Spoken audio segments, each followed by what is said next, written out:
Hey, it's me, Gold Pikmin, aka that one FNAF fan Scott consistently shoots in the knee without even trying because he's using a smoothbore pistol. I'm gonna try and keep this video short and simple since I've been trying to edge out of doing only FNAF, so let me just tell you this straight up. This video is sort of a branching mini-theory off of MatPat's latest, theory. If you haven't seen that yet, first off, how? But second off, let me just put it this way. You remember when that intro bit to Help Wanted implied that the FNAF games we've known up until that point could be fabricated by a lunatic game developer that we find out was hired by Fazbear's as a cover-up? Well, in one of the new Tales from the Pizzaplex, the story literally named Help Wanted doubles down by telling a story about a game dev that Fazbear's Tricks ended developing 4 games to poke fun at the shady stuff involving them. What's the problem here? That game dev, Steve, doesn't actually know the exact details of all the stuff he's supposed to be covering up, just vague descriptions, meaning the events of FNAF 1 to 4 are possibly completely warped tellings of what really happened, like a game of telephone. The games were designed around visions Steve was having around his house, especially the 4th one.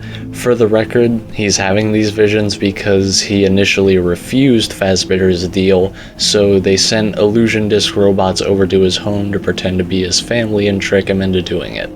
This will be important in a second. Of course, anyone who's watched me for a long time already knows that I have a long history of trying to prove that the Bite Victim story wasn't concluded, but with this new Tales story suggesting that FNAF 1 to 4 are unreliable, all of a sudden this character's very existence alone is questionable, as he's only ever appeared in the debatable flesh in the 4th game. Obviously, Steve's story isn't exactly what happened in the game universe, but it's a parallel telling of something that possibly did. Naturally, I feel a little bittersweet that a character I've clung to for so long might just be completely irrelevant after all this time, but hey, things happen when you dedicate yourself to FNAF lore, and I didn't let my bias stand in the way of MatPat's theory. It was a genuinely good one, that's why I'm making this video.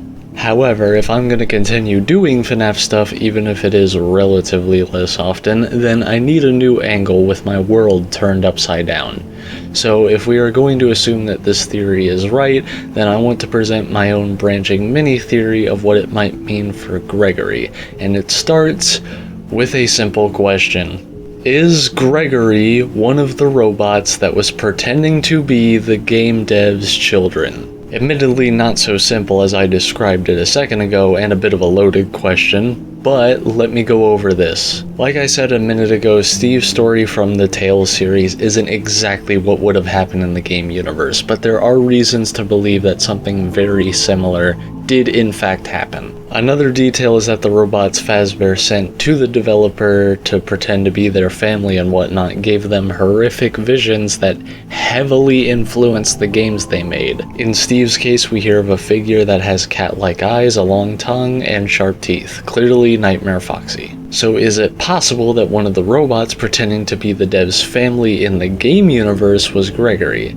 Therefore, the Bite Victim, who's just a game character, had a design influenced by a vision of a child this game dev saw on a daily basis. Remember, Gregory is already implied to have no records as a person and just shrugs off being in a charging station that should be pumping him full of electricity, so we already suspect that he might be a robot. Him being one of the robots that was pretending to be this developer's children and therefore influencing the design of a character that the developer supposedly just made up would then explain another odd thing about Gregory, his visual similarity to that character. Take all this with a grain of salt if you want. I'm not sure how seriously I'm taking it myself, just kind of an idea I crafted in 5 minutes after watching that game theory, and is kind of just a random blind shot at what it could mean if this whole FNAF 1 to 4 are fake thing is true.